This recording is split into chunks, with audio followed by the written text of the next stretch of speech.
Welcome to the Food Junkies Podcast. Here, we aim to provide you with the experience, strength, and hope of professionals actively working on the front lines in the field of food addiction. The purpose of our show is to educate you, the listener, and increase overall awareness about food addiction as a disease with abstinence as the solution. Here, we talk about all things recovery. Most importantly, how to thrive rather than just survive. So stay positive, make a change for yourself, tell others about your change, and hopefully the message will spread. Welcome to the Food Junkies Podcast. My name is Dr. Vera Tarman, and I am your co-host today along with Clarissa Kennedy. Can you hypnotize yourself out of a sugar craving? Today we interview Viktoria Hamma, a hypnotherapist, personal trainer, addiction counselor, and chronic pain and weight loss coach. We at Food Junkies Podcast are particularly interested in Vicky's work on hypnotherapy for addiction and weight loss issues. Could this be a vehicle for the food addict to quit sugar or in maintaining their food addiction recovery? This is a special episode because at the end of our interview, Viktoria will lead us in a 20-minute live hypnosis that you can use to deal with those pesky sugar cravings or anything else. Please remember, don't drive while listening to this podcast. Welcome, Viktoria. Thank you so much for having me, Vera. I'm excited to be here. Awesome. Well, Vika, I know you very well, but I would love our audience to get to know you a little bit more. So we would love if you would share your personal story of sugar or carbohydrate addiction with us. What was your aha moment that food addiction might be an issue for you? So I think on some level, I always really knew, because if anybody has struggled with any substance, there's always that part of us that feels sometimes maybe different than others, or feels disconnected from the way other people experience that substance or that habit. And so I think for myself, I always knew there was a little bit of that. My story really goes back, though, to being a child, because I was adopted and I was brought to Canada when I was 2.5. And although I don't have very many memories of being that young, my parents often do have memories of me hoarding food or, needing to eat absolutely everything and eating really large volumes. And of course, to them, that's totally normal because they're bringing a child from a country where they may not have actually had enough food. They were a little bit malnourished. So to come to a land and a country where food is so plentiful and so accessible, there was a period, especially from a very young age, where I felt that survival need to consume everything. So that's where it really began. That being said, as I started to grow up, there was less and less of that overt, obvious behavior. So my parents, I would still like my foods. And recognize now looking back, I almost had a little bit of restless, anxious feelings around needing to keep the food to myself. I struggled to share food. That was a big one for me as well, was especially if I enjoy it, it tastes good. I don't want to share it with anybody else. I want to keep it to myself. So when I got older, I recognized that piece, at least myself, before recognizing the bigger piece of it's actually an addiction. And I would actually, anytime I had the feeling in myself that I didn't want to share something, I actually forced myself to share it. I also felt that I had a sense of control if I said, hey, would you like to try this? Versus somebody asking me, can I have some of that? And in my mind, that helped me to let go of some of those feelings if I was the first one to initiate that. But it wasn't really until I met yourself and I started doing a lot more self-growth work. And I was working with a lot of other substance abuse addicts, not specifically food, that I started to notice some reoccurring habits and themes in my life that I was seeing in other people. And I decided to have a conversation about the bigger look of that. I will be totally transparent and say that weight and health were a piece of my decision to address it further. That being said, I was never a person to weigh myself all the time. That wasn't the biggest issue for me. It was just something that I knew I also just was not healthy and I needed to address all of the reasons why I wasn't healthy. And in the past, I'd actively avoided food as one of those ways to get better. I'd focused on the fitness, exercise, all of that piece. So I decided to, after talking with you, it was funny. I went home and I remember our conversation was, so can we do harm reduction instead of abstinence? Because immediately my mind was like, I don't want to do this. This is scary. This is big. This is the first time in your life you're really taking that next step. And you were like, yeah, of course. And you were so great about it. And then I went home and I was thinking about it and we were trying to make a plan about what harm reduction would look like. And I remember I just had this moment where I was like, what are you doing? Like, when are you ever going to be ready? Like, this is the kind of catch-22 that you're never going to be ready. Just try it. Worst case scenario, it doesn't work right away. And that's okay. And so I remember messaging you and being like, I'm just quitting. This is it. I'm doing it. And it was the best thing I ever did. It obviously the first week or two was challenging and physically, mentally, everything. But after that, I started to feel the effects of how my body, my brain were so much happier making that big change. And that was really what drove me to continue and then to actually help other people. Yeah. So you are a massage therapist, but then you also transitioned to this hypnotherapy. So was some of this driving that? Like, tell us a little bit about the reason why and, what you're currently doing now. Yeah.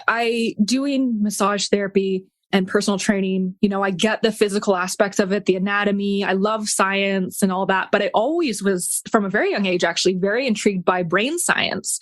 And I remember reading one of my favorite books that introduced me to all of this brain stuff was The Brain That Changes Itself, which is kind of a great introductory book on neuroplasticity. And I realized that our brains have all this power and we see it in the physical realm when we're trying to change the way somebody's walking because of an injury or an issue or how that change in walking does affect other physical aspects. But I always felt like there was something missing. I always felt like, okay, we got the physical stuff, but it's not just physical because neuroplasticity says it's not just physical. There's more to it. And I remember I kind of randomly stumbled upon a podcast that was talking about hypnotherapy. And I absolutely loved her approach because she really helped to marry the physical with the mental, psychological. And that was what I felt like I was missing. And so after that, I looked more into it and did all my education courses. And I'm kind of a lifelong learner, so I never really stop learning. I'm always reading more books or podcasts or whatever I can get my hands on. Okay, thank you. Thanks so much, Viktoria. Okay, so let's get for our listeners.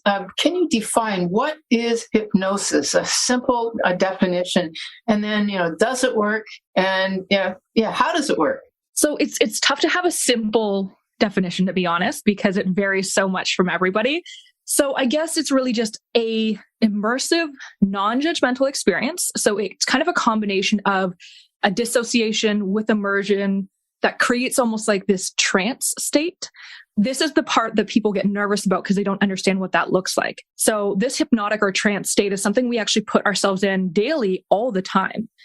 So if you've ever been driving and you zone out, is the word we like to use. That's really a state of hypnosis. It's a state of self-hypnosis we've given ourselves. What it really is that our conscious mind is busy doing other things. So our subconscious mind takes over. We have these two parts of our brain because it's important that we don't have to do everything consciously. It would require way too much metabolic energy and way too much effort. I often relate it to a computer program in the sense of in order to listen to a podcast, you have all of these things happening in the background of your computer to allow the podcast to play. You don't need to know what's happening. You just need to know what's happening. If you had to consciously say yes and no and write the code every single time you wanted to listen to something, you wouldn't be able to listen to it because you're doing all this other stuff. So our subconscious mind really does all of that for us. In hypnosis, we kind of allow the conscious mind to settle down and be quiet. And we really kind of have more of a conversation with the subconscious mind. So it's essentially this, they've noticed that there's different brain waves that the brain has. So there's alpha, beta, gamma, all of these, delta. So delta is sleep. Alpha is very awake, alert. Beta is almost that anxious, can be if it's high beta. And then theta, which is the one we use in hypnosis, is essentially this state where, it's in meditation, you'll feel it as well. And it relates to the state between wakefulness and sleeping. So the other way I describe hypnosis is when you're falling asleep and you can hear everything happening around you, but you're not really there. That's another way to describe that hypnosis state. So they've actually done studies and they found that theta waves are the dominant frequency in healing, highly creative states, remembering emotional experiences, good or bad, even memory retrieval and encoding new memories into thoughts. Yeah, thank you. That's a great definition. The way that I often see it, which I think is just going to belly up or piggyback, whatever the term is, on what you're saying, is that critical conscious mind is fed the story. You're on a beach or you're, on a beautiful landscape. And while you're frolicking, with the beach and the waves and the whales, then there's that intentional voice that says you will enjoy being smoke-free or something like that. And you won't be able to fight it because you're too busy with the waves and the whales. So that you, the therapist, can actually get right to the heart of the vulnerable person who will listen to you. Yes. Yeah. And it's interesting you bring up smoking, because I just the other day did a day for clients, and there was 5 different people who wanted to do smoking cessation. It's a very popular one.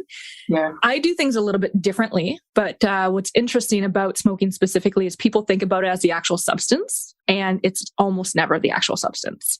There's 2 main drivers I found. There's other ones, of course, but the 2 biggest ones are social acceptance, because smoking gives you this feeling of being connected to other people, even when you don't know them. So if you have any kind of social anxiety, smoking is a great way to meet people, to talk to people, and get away of that anxiety. So it actually serves a really specific purpose. And the second one is actually safety. And nobody thinks about safety in smoking, but I saw it in 3 of the 5 people I did smoking cessation on. Their drivers for smoking were actually, they came from an abusive household. And it was one of the ways they were able to leave a stressful, dangerous situation without worry of creating more harm or danger to themselves. I find that fascinating, because you could say the very same thing about food, social acceptance and safety. Like, what are the big ones that people, they don't really want that thing that's just making them feel sick and full and more disgusted with themselves. They want exactly what you just said. So how are you doing that then? So I take a slightly different approach than some hypnotherapy. I do something that's called role, function, purpose, intention. So I remember, it's funny because I read a book and he was talking about more in the salesy or whatever, when you're trying to figure out what a client wants from you, you need to ask them why 3 times. Because the first time you ask them why, they won't really tell you what's happening. The second time they'll elaborate a bit more. And the third time is usually when you get down to the more meat and bones of what they need or want. So with role, function, purpose, intention, I essentially take them through and ask them, what's the role that smoking gives you in your life? And it usually starts with something simple like, makes me feel relaxed. Okay, great. And, sometimes we'll get a little bit more out of that. We'll ask a few whys, but it's usually pretty broad. The next time when I ask, okay, well, what's the function that smoking gives you? It allows me to escape. Okay, well, what is it you're escaping from? Blah, blah, blah, blah. We get more into that. The next one, well, what's the purpose of smoking in your life now? The purpose is to be able to remove myself from situations. Then you're starting to get into the meat and bones. So it's not really about relaxation. Yes, it might give you relaxation, but it's really, you're asking and pulling out the why and the deeper depths of it. And sometimes we have to go back into what we call regressions, where we actually go back into childhood memories. When you're asking the client all these questions, are they in hypnosis, or is this the pre-hypnosis interview? No, they're in hypnosis, because that's the key part. Because hypnosis, we're not doing the analytical thinking piece. So they just respond. They don't have to think like, well, I had a great childhood, but that one time kind of bothered me, but I've dealt with that, which is what you hear in therapy all the time, right? Yeah. But okay. So just for our listeners, they're not going to wake up out of the hypnosis by answering your questions? No. This is the interesting part, is that oftentimes people associate hypnosis with laying down and almost being asleep. Yeah. And I do some of that in mine, but I often tell them at the beginning that there's going to be a few moments where I'll ask them to either repeat something I say out loud, or I'll ask them a question and they can respond. And because hypnosis, you're not in this like box. You're free to do whatever you want. And in fact, when people are worried about being stuck in hypnosis, I tell them I do virtual hypnosis all over the world. And sometimes with people who don't have great internet connection. And there have been times where the call has dropped and it takes a minute or 2, but they come back on, because literally after a minute or 2 of not hearing anything from me, they usually are like, their conscious brain kind of clicks back in and goes, hey, it's kind of quiet. Like, what's going on there? And it gets curious. And then they just open their eyes and they're like, oh, the call dropped. Okay, great. So you mentioned earlier that you're interested in brain and neurological stuff. So can you explain anything about what's happening from the language of neurology, neurochemistry? Yeah. So obviously it's quite complex and there's a lot to it. Thumbnail description. Yeah. And to be honest, hypnotherapy, they've struggled to know a lot about it. So they know pieces, and some of it, to be honest, is just not well researched yet. So, I mean, what we're doing is we're changing the way the brain processes information. So studies have shown that during hypnosis, there's an increased activity in the prefrontal cortex.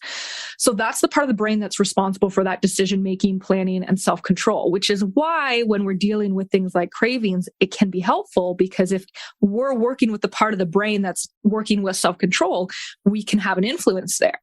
So it actually helps individuals to control some of their thoughts and behaviors, which is helpful with limiting beliefs, negative thought patterns. It's also been shown to have physical effects on the body. So it's not mind-body connection. It's not one or the other. So, I mean, they've even found that hypnosis has helped reduce pain levels, improve healing times after surgery, obviously lose weight, overcome anxiety, depression. But one of the challenges in studying hypnosis, it's difficult to quantify and measure a lot of things. And this is in the psychology field a lot, right? It's a lot more, this is why they like to call us a soft science, even though obviously it's not. So it's such a subjective experience. It can be challenging to really put it into that quantitative terms that people want. But it also works off of autosuggestion. So autosuggestion is that, our automatic thoughts, feelings, behaviors that we aren't consciously telling ourselves, it's subconscious patterns. So in neuroplasticity, we have those thought patterns that become ingrained in us. And the more we use that path, I always remind people, like if you're walking through tall grass, the first time you walk through, it's incredibly challenging. And you might not know where you're going. You might not have a straight line, but every single time you walk that path, the grass folds down and you become more of a clear path, and it becomes easier. And it's more likely for you to use that path than trying to create a new path. Yeah, and I just want to say that one of the examples of autosuggestion that we do a lot, especially in the food addiction world, is I'm fat, I'm ugly, I can't do this. Mm-hmm. I mean, we're essentially telling ourselves in this way, laying down that pathway, and I'm guessing you're going to ask the person to take a different path. Mm-hmm. Almost like the nocebo effect, like the negative effect that we put upon ourselves. Yeah. Yeah. And I think so when we go back to that idea of the theta brainwave, what's interesting is when they did studies, anxiousness and restlessness actually mean that theta wavelength is reduced. Interestingly enough, that you can actually help increase that through medication, but obviously through meditation, mindfulness practices, that will help increase that theta wavelength state. And the anterior cingulate cortex, the ACC, is involved in regulating emotional states from restlessness to anxiety and focused relaxation. So again, we're helping that one part of the brain that helps us turn from anxiousness to focused relaxation. Okay. Now, I want to say also that you mentioned that there's the difference between body and mind this is where we see that they're related, and that hypnotherapy helps for eczema. Like how does it do that? But it does. It helps for burn victims. It helps for you mentioned pain. Like it actually releases endorphins, which, like that's just by suggestion. So it's quite a powerful thing. I want to ask you a specific question. When you look at addiction, now I know that Chrissy's going to ask you about food addiction, but just in general addiction, are you trying to change the actual addictive pull itself by lessening that? Or are you trying to just strengthen willpower, which is what you mentioned earlier? Or can you do both? It's definitely both. I don't think you could separate one from the other, because again, and the way I approach it is it's not at the beginning, it's not about the substance. It's about the driver behind the substance. Right. So I really focus on, okay, well, why do you feel you need it? How does it serve you is the question I always ask, and immediately people's first answer is always, it doesn't, it's bad for me. Well, no, you wouldn't be doing it if your brain and your mind didn't believe it was helping you in some way. So that's where I start, is how do you believe it's helping you? What brought us to this moment here? And sometimes it's things that they consciously know, and sometimes it's things that they only subconsciously recognize. And that's the interesting part, is post session, oftentimes we'll do a quick little recap of like, how'd you feel? Was anything surprising that came up? And oftentimes they're like, wow, yeah, I did not remember that I was 5 years old and I had that experience. And I didn't remember, I totally forgot that affected me the way it did. And now I can start to see how those things affect my behavior even still today. And once you can understand what's driving the behavior, then you can change the behavior. But until you understand what's driving it, it can help, but it's not going to fix anything. It's just going to be a Band-Aid, and it can be a helpful tool, but it has to be in conjunction with the other stuff. Yeah, I have to say, I mean, obviously I experienced that in my hypnotherapy session with you, where I had this, obviously very meaningful moment of me forgetting a piano song, going off the stage and like not feeling loved and supported, or, probably what I needed in that moment. And that I still got very emotional about it. And so it was definitely fascinating to me, because that's not something you would normally be able to pull out in traditional talk therapy.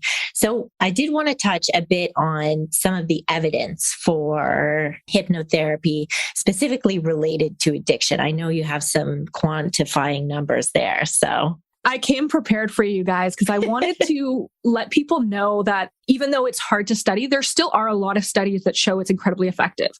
So there's Dr. Alfred Barrios, who actually surveyed over 2,000 journal articles, and after kind of doing a peer review of them, essentially created a chart of average expected recovery rates in therapy. So psychotherapy had about 38% recovery after 600 sessions. Cognitive behavioral therapy had about 72% recovery after about 22 sessions. And hypnotherapy had a 93% recovery after 6 sessions. So because we're cutting through a lot of the cognitive stuff, we're able to get to the meat and bones really quickly, which again can be helpful for a lot of clients, especially if they're also utilizing other types of therapy as well. It really meshes well. So there was a 2011 study that looked at the effectiveness of hypnosis on children that were affected by PTSD after terrorist attacks in Bali in 2002. So what's interesting is statistically significant results showed that children who received hypnosis treatment reported a 77% improvement rate of their PTSD symptoms after 1 year. There was another one. I mean, they have a lot for smoking. I mean, a lot of the statistics are showing 80, 90% success rate for smoking cessation. What's fascinating in the other addiction world is that there's great statistics for a lot of opioid use, alcoholism. So there was one that was on methadone, and the experimental group had significantly less discomfort and illicit drug use and significantly greater amount of cessation. So at 6 months following up, 94% of the subjects in the experimental group had achieved abstinence, and they were narcotic free. And they did another study, and there was treatment with 18 clients, and over the last 7 years have shown a 77% success rate for at least 1 year post follow-up. And 15 were being seen for alcoholism, 2 were being seen for cocaine, and 1 for marijuana addiction. Can I ask you a question? Do you have more stats? Because the stats are super interesting. But do you? I have. So I've pulled a few stats from different things, because people often assume, there's not any on food addiction. Oh, okay. But can I ask you a quick question about what you said? Do you think it's possible, if you address the safe and the social, or whatever the underlying piece is, that a person could come to you like you did and say, well, now that I've addressed those things, can I moderate my drug use? Can I have just a few cigarettes or a few cookies once in a while, now that I'm not feeling whatever it was that food was giving me before? Now, I know you yourself have said you need abstinence. So what's the thing there? So it depends. I mean, there is an argument for both sides. I think it depends on the substance. We know that opioids and narcotics and sugar, similarly, the way it binds to receptors in our body make it quite challenging to have just a little. I mean, I don't know of many, if any, opioid addicts who have been able to have just a little. Do I feel like it's impossible? No, because I mean, especially with hypnotherapy, some of the stories of people being able to, the amount of pain they've been able to help themselves with and other things, you can force your mind to go over your body. You can 100%. And for people who think it's unrealistic, I mean, there was a case of a woman who believed she was pregnant, and because she so strongly believed it, she created a pregnancy in her body, and she had a birth of nothing because she wasn't pregnant. So our body can biologically change based off of what we choose to say it can do. So I think maybe, but my question to people who don't want to choose abstinence for a substance that is not helping them, why? I mean, with sugar, I think obviously you can have some and still exist, only in the sense of there's natural sugars, there's sugar in, like if you're talking about processed sugar, maybe not, it's not necessary for your life. But if you're talking about natural occurring sugars, carbohydrates in general, you continue to eat them. You just aren't having the same biological response because it is a slightly different substance. And you have an association with the processed sugar differently than you do the natural sugar often. Okay, great. Thank you. Thank you so much. I'll go back to the science. So there was another one. This is for veterans. There were 261 veterans that admitted to substance abuse rehabilitation program. And the individuals who used repeated self-hypnosis 3 to 5 times a week at least, after a 7-week follow-up, reported the highest levels of self-esteem, serenity, and the least anger, impulsivity in comparison to all of the other groups. So it's not just substances, it's behavioral stuff as well. And I mean, there was a recent study that published in May 2021 of the Journal of Affective Disorders found that hypnotherapy was not less effective than CBT for treating mild to moderate depression. The results indicated that CBT led to a 38.5% reduction in symptoms severity, whereas hypnotherapy was actually 44.6%. So we know CBT is effective, and that's why a lot of people use it, but it's also very much effective to use hypnotherapy because we use similar properties. Yeah. And I love that you said it's not just the substance, it's also the behaviors around the substance. And I know in Speed Sobriety, you've come and you do some group hypnotherapy there. And so many clients have, it's not just like food addiction or the specific foods they're eating. It's about emotional eating and the other behaviors around and learning how to mindfully eat. And so can you just tell our audience a little bit, like, how do you use hypnotherapy with food addiction and weight loss? For sure. So for starters, what's interesting in the hypnotherapy world, we hate the word weight loss because it has a subconscious belief that if you lose something, it's negative.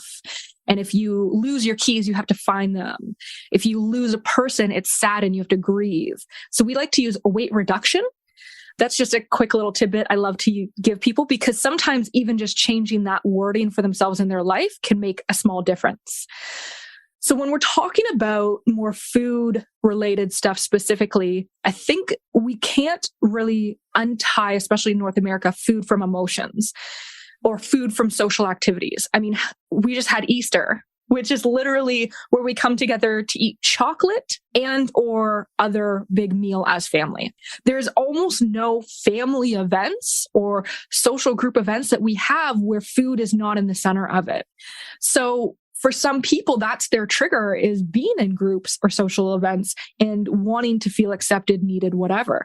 So when we can identify, okay, well, you know that your trigger is late at night. Okay, well, why is your trigger late at night? Is it because you're tired and you feel food gives you a sense of relief and it gives you rest in some sense? Is it because, you feel like you need to reward yourself? And if you're struggling in a group situation, why is it you're struggling in a group situation? Is it because you're worried you won't be accepted if you're not eating the same foods as everybody? Are you worried that it's the only way that you're going to be able to stay calm while you're in a social experience? So when you understand the why behind the trigger, that's where you really get success. And so that's often people want me just to do the, you don't want sugar, you feel great when you don't eat sugar. And I do some of that, but that will not last if the story behind that statement is sugar makes me socially acceptable. Having a drink makes me socially acceptable. And let's go back to the smoking because it's a very easy description for people is I could have told these people who had issues with safety and abuse in their life that they didn't need cigarettes. But it doesn't matter. They would go back to smoking when they're faced with a tough situation that reminds them that they're unsafe, and their way to escape that is with a cigarette. It's the same thing as if you don't believe you're enough and you're not worth anything, but food makes you feel good and gives you that dopamine, serotonin, all of those happy drugs to say, I feel good. Now your brain has created a way to get around the thought of, I don't feel good enough. Do you think the food industry hypnotizes us in some kind of way with all their messaging? And, does this cause us to pick up foods we wouldn't normally get or overeat other trigger foods? 1,000%. For the people who don't believe in hypnotherapy, I often put it in the realm of marketing is essentially almost a form of hypnosis. So what's fascinating is there's actually called conversational hypnotherapy or hypnosis. And Milton Erickson was a huge person in hypnotherapy and hypnosis who did this all the time. So essentially he'd be having a conversation with somebody and would be putting them into a trance with certain words and everything else. And their eyes would be open and they would feel awake and alert.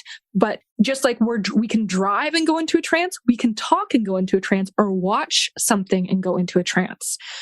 So what's interesting is marketing uses a lot of conversational hypnosis to get you to buy exactly what they want you to buy, and copious amounts of it, and then decide it was actually your choice to do it. Nobody made you do it. And they've gotten really, really good at this. So they use vague communication to kind of initiate your mind to have a database to search for information. So things that when they say like, it will make you taller, stronger, sharper. Well, they don't say how tall. It's very vague. They don't say what kind of strength or anything like that. What they're waiting and looking for you to do is to actually tap into your history of what those words mean to you and make your own inferences on them. So, they use things like unspecified verbs in the sense of like the taste of thunder. What does that mean? But guess what? Your brain will find a meaning, or I'm loving it. Oh, well, what do you love? That's such a vague statement. But guess what? Your brain will make a connection as to what you love. So when you think about these statements, they often will sound good and appealing, but nobody has any idea what they mean. They're really meaningless. And what's interesting is they do more than this. They do a lot of things that are tied to hypnotherapy and hypnosis. So there's a thing called the law of dominance. And it states essentially that the client's mind is more likely to accept a suggestion when they look up to you as an authority. How many times do we see research or commercials where they use somebody dressed in scrubs, or it says doctor approved or doctor suggested? And what's fascinating is we think about them in those terms. But what we've forgotten, and Dove did a great job at this in their campaigns, they did the Next Door Woman campaign, because they recognized that now people are getting smart to the celebrities and authorities, like doctors saying we can do this. But we don't realize that sometimes when everybody else is doing it, that's all the authority we need. So they emphasize the fact that these people are not celebrities, because we tend to like people who seem like they're like us. And we actually might trust them more than like the TikTok influencers and whatnot. Yeah. 100%. Yeah. Yeah.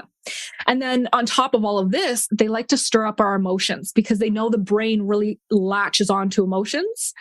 So they evoke emotions like fear, love, fear of missing out, the sensation that you'll feel, a mental position, making somebody sometimes uncomfortable to push them towards the more comfortable. And oftentimes when they do that, they're using it as, this is now the solution. See, you're so uncomfortable. Well, we have the solution, and they know your emotions will like that. And then they play on your senses. They want to make sure that it's bright and it catches your eye, or it gives you the sense of calming if it's supposed to make you feel good. They even, like, politicians know this. If you ever watch, many politicians wear blue, whether it's a blue tie or blue shirt, because they did studies. And when somebody is wearing blue, you're more likely to trust them. Yeah. So an example in the way that you're describing would be like, turkey means Thanksgiving. So like we've given ourselves images which implies something else, which is essentially in addiction speak triggers. So it's actually the manufacturing of triggers. So can hypnotherapy remove that trigger and make it a benign substance? So you see a turkey and you don't necessarily, or you see chocolate and you don't necessarily think Valentine's or Easter. Definitely can, because what often people think is that you either have to love or hate something, and the opposite of love is hate, and it's not, it's indifference. So my job is not to make you hate the substance. My job is to make you feel indifferent when you see or notice that substance or notice that trigger. Like because sensitize it. Yes. Yeah. And it makes you, oftentimes I tie it back to something else that you want, because if I can tie it back to something you want and a vision of something you want, then that allows you to have also internal motivation when you're saying no. So can we do our own hypnotherapy in recovery, and what might that look like? We already kind of touched briefly on autosuggestions, and that's essentially a form of self-hypnosis in a sense, because we're creating new neural pathways. So The other word for autosuggestion is affirmation, which I'm not using anymore because people don't take them seriously. They don't realize affirmations are based in science. There's also really important things you need to do when you're creating these autosuggestions or affirmations. And you need to really be specific about the language you're using. So for instance, if I give my client something they need to repeat, it will often be, I am choosing healthy foods, or I am choosing foods that nourish me. And I use the word choosing because if it's not a choice, your mind goes, no, we don't want that. You've told me you want other things. Whereas when you say to yourself, I am choosing this, your mind has less arguments with you. Now, it's hard because at the beginning, it feels very fake and forced. But as you go on, it does become your natural norm. And I've done this with many, many things. Food is just one of the simple things. And even repeating, sugar cannot replace the love that other people give me or the love I give myself. It's very clear. It also has an emotion tied to it, and it will direct you in the way you need to go. So what kind of success have you seen with doing what you're doing? Can you give us an example? I think you are, like with food would be really interesting, but whatever. Yes. So I think Clarissa can talk more to some of the successes we've had with sweet sobriety for food. But outside of that, I have had people who they are just not as emotionally responding to their triggers. So instead of reacting, they're actually able to sit for a moment and go, wait, I don't actually want that. I don't want to do that. I don't want to respond like that. That's not actually what I want for my future. And so sometimes it's just even giving them that second to be able to respond in the way that they want versus responding automatically.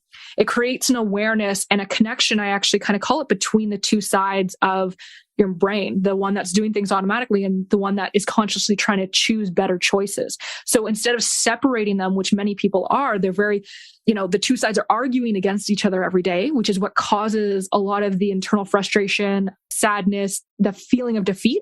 I really try and marry that. So then consciously, even you're making better choices that subconsciously your brain's like, oh yeah, you told us we wanted this.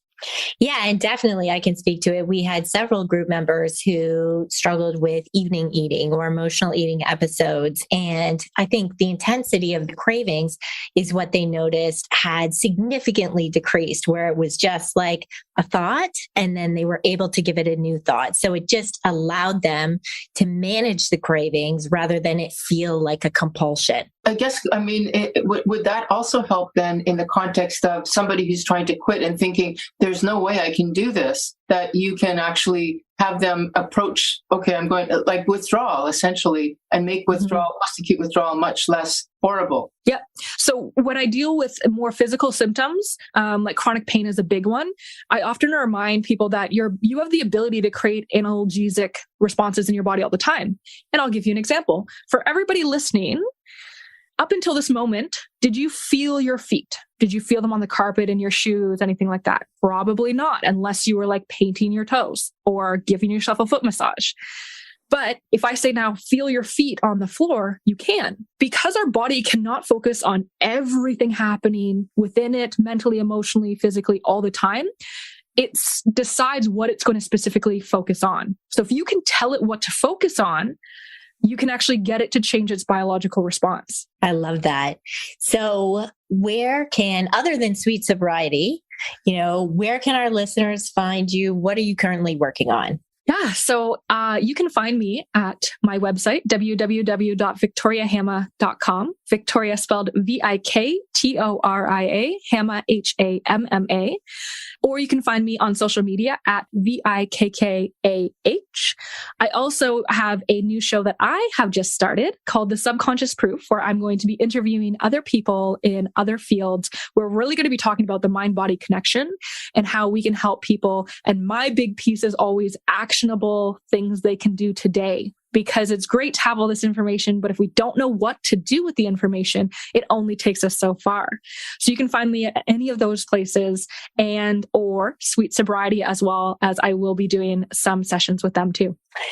And we have a signature question before we launch into your hypnotherapy. And it is, if you could tell a younger version of yourself something about food addiction, what would it be? Food will not give you the love you're looking for. It will not reward you. You are doing amazing. And food is not the savior you think it's going to be. Awesome. Thank you so much. Great job. Thank you. Thanks for joining us this week on Food Junkies, Recovery from Food Addiction. Make sure to join our Facebook group, Sugar Free for Life support group, I'm Sweet Enough. You can subscribe to our show in iTunes or Stitchers. That way you'll never miss an episode. While you're at it, if you found value in this show, we'd appreciate a rating on iTunes. Or if you'd simply tell a friend about the show, that would help us out too. Don't forget to pick up your copy of Dr. Tarman's book, Food Junkies, which is available on Amazon. If you have any additional questions, both Molly and Clarissa are food addiction professionals and work one-on-one with clients. You can find their websites and email addresses in the show notes. Be sure to tune in every Friday when our new episodes drop. As Vera loves to say, the power is ours. Please do not listen to this recording while driving, operating machinery, or doing anything that requires your focus. Find a nice, relaxing spot, sitting in a relaxed position. Allow yourself to be free from distractions. In a relaxed position, can you take a nice, deep breath in and out? Again, in and out. One more time, breathing in relaxation and exhaling out stress and tension. I wonder if you can close your eyes now. Close your eyes and perhaps you can imagine that they are glued together or just so comfortably relaxed that they don't want to open. So heavy and relaxed. With your eyes closed, can you look up onto the screen of your forehead? And as you do, notice your eyes are becoming so heavy, so relaxed that they can't open at all. You may notice a bar of light or color that appears as you look up onto that screen of your forehead. Notice what that is and then allow your eyes to continue to relax. All the muscles and nerves in and around your eyes are becoming droopy, drowsy, and relaxed. Good.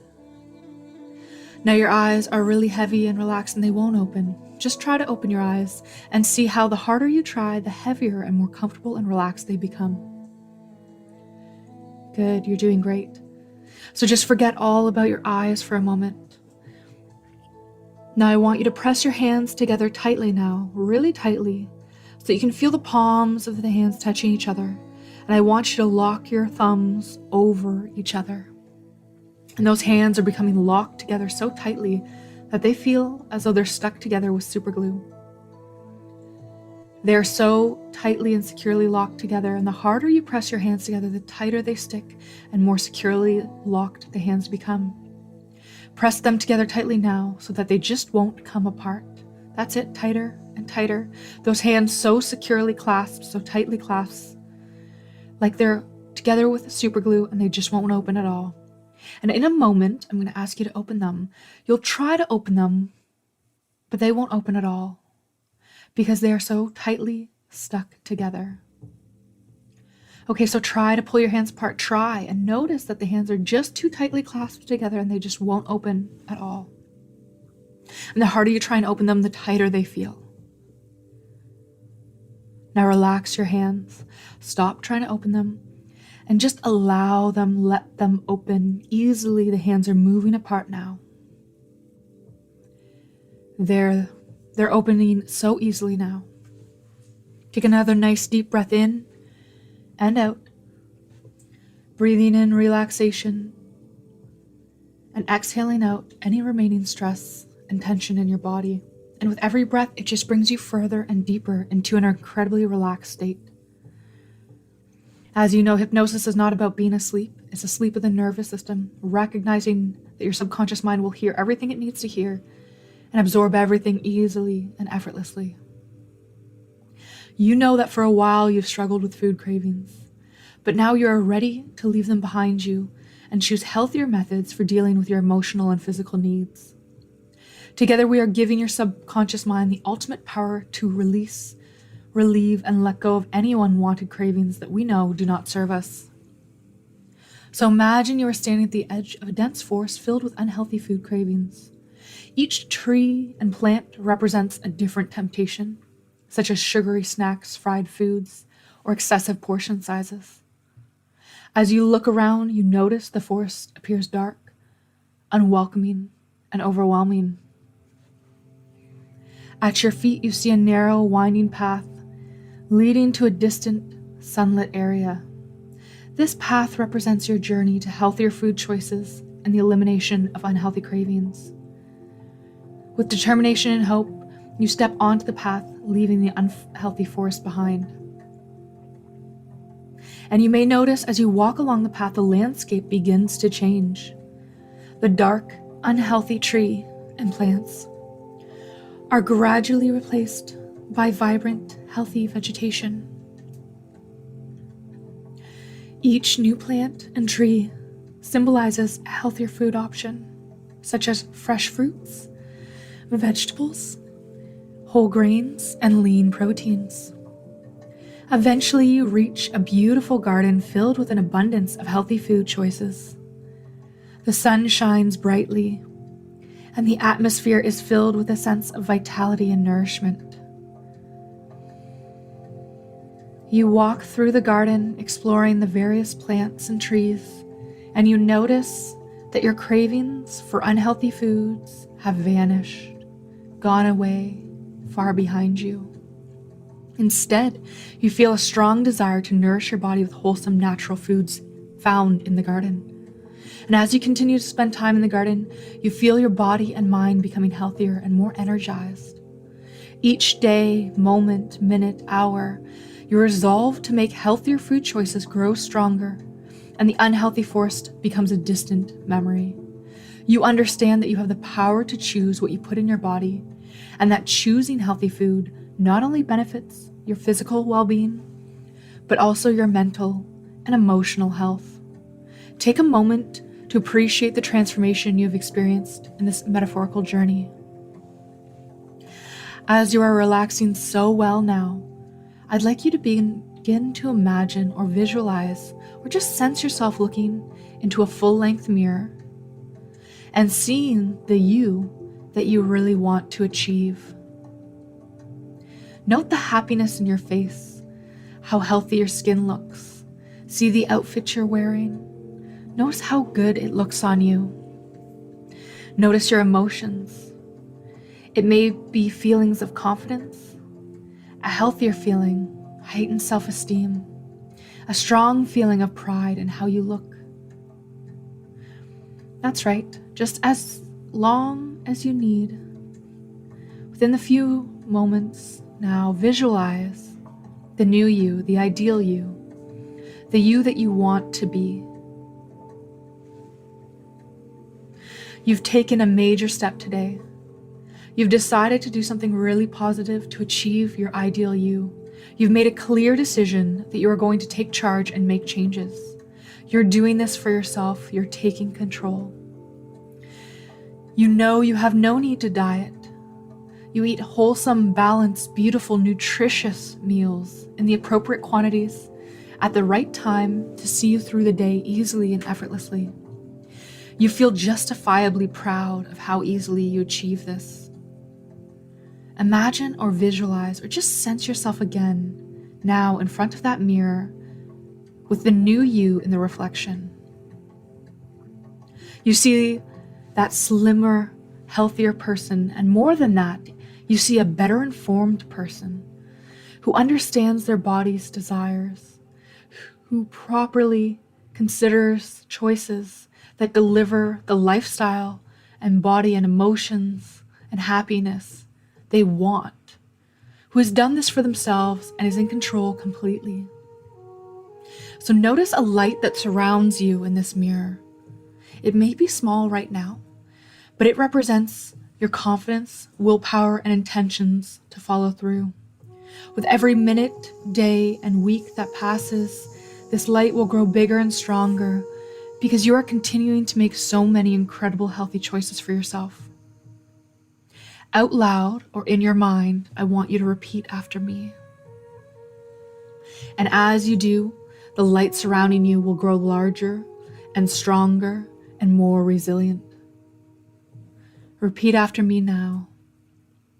I am in control of my food choices, and I choose to nourish my body with healthy options. Cravings are temporary, and I have the power to let them pass without giving in. I'm committed to my health and well-being, and I choose foods that support my goals. I find satisfaction and enjoyment in eating wholesome, nutritious meals. Each day, I become stronger and more resilient in resisting unhealthy cravings. My body deserves the best fuel, and I provide it with the nutrients it needs to thrive. I'm confident in my ability to make healthy choices, even in challenging situations. With every healthy choice I make, I'm taking a step closer to my optimal well-being.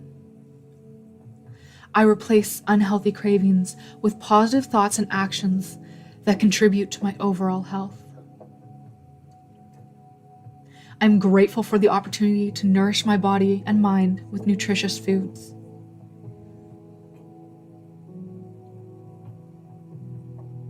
Really feel how these statements are beginning to become you. Note how large and strong the light is around your body. This light is your strength and ability to overcome any cravings. Repeat after me one more time and watch the light become bigger and larger and stronger. I am in control of my food choices, and I choose to nourish my body with healthy options. Cravings are temporary, and I have the power to let them pass without giving in. I'm committed to my health and well-being and choose foods that support my goals. I find satisfaction and enjoyment in eating wholesome, nutritious meals. Each day, I become stronger and more resilient in resisting these unhealthy cravings. My body deserves the best fuel, and I provide it with the nutrients it needs to thrive. I'm confident in my ability to make healthy choices, even in challenging situations. With every healthy choice I make, I am taking a step closer to my optimal, ideal well-being. I replace unhealthy cravings with positive thoughts and actions that contribute to my overall health. I am grateful for the opportunity to nourish my body and mind with nutritious foods. Later, when you open your eyes, you will notice that at any time you have a craving, instead of giving into it, you will begin to notice that instead you go drink a glass of water to nourish and hydrate yourself. Or stop and take 3 big, relaxing breaths, breathing in strength and resilience, and exhaling out all of your cravings and unnecessary habits. Together now, let's breathe in strength and resilience, and exhale out all of your cravings and unnecessary habits. Breathing in strength and resilience, and exhaling out all of your cravings and unnecessary habits. And when you open your eyes, you'll begin to notice anytime you have a craving, you go right into this breathing. And every time you go into this breathing in strength and resilience and exhaling out all of your cravings and unnecessary habits, it only strengthens your resolve and makes it easier for you to accomplish all of your goals. So when you begin to open your eyes, you'll notice anytime you have a craving, breathing in strength and resilience and exhaling out all of your cravings and unnecessary habits. And all of these suggestions are deeply embedded in your subconscious mind. And my voice will absolutely go with you as every day, hour, week, these suggestions continue to grow stronger and stronger. because they are deeply embedded in your subconscious mind, and you have chosen to accept these suggestions by listening to this hypnosis now. And you listen to this hypnosis regularly, and every time you do, the more regularly you listen to it, the stronger your resolve, the stronger your self-confidence, and the more belief you have in yourself. When you open your eyes, you will notice how anytime you have a craving, instead of giving into it, you will begin to notice going back to those deep, relaxing, big breaths, breathing in strength and resilience, and exhaling out all of your cravings and unnecessary habits. All of these suggestions are deeply embedded in your subconscious mind and will go with you with every hour, day, and week. These suggestions continue to grow stronger and stronger, as does your confidence and resolve, because you are worth living a happy, healthy life. You deserve happiness and healthiness in your life. In a moment now, I'm going to count you to your full awareness.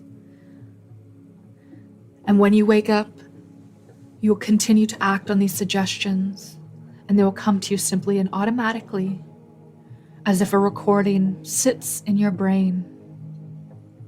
On the count of 5, taking a nice deep breath in and out, starting to wiggle your hands and feet. On the count of 4 and 3, starting to notice the sounds in the room around you, the feeling of the chair or ground underneath you. On the count of 2, feeling more alert and awake and ready to take on these new challenges easily and effortlessly, as you have everything in you need to be successful. And on the count of 1, fully awake, fully alert, ready to take on the day, open your eyes, take a deep breath in and out, and appreciate how amazing you really are.